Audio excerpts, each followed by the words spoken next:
மேல இந்த தாய்மாமனுக்கு இருக்கிற உரிமை பிறந்த பொறப்புல வந்த சொந்தமாப்பா. இந்த நாட்டிலேயே இந்த ஒத்த கூட்டத்துக்கு தாயா தாய்மாமங்கிற உரிமை பெருமை இருக்கு. இவளுக்கு அப்பனா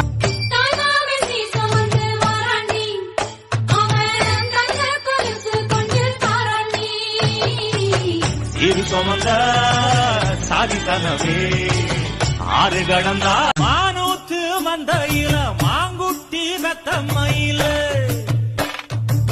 ஒட்டப்புள்ள பிறந்ததுன்னு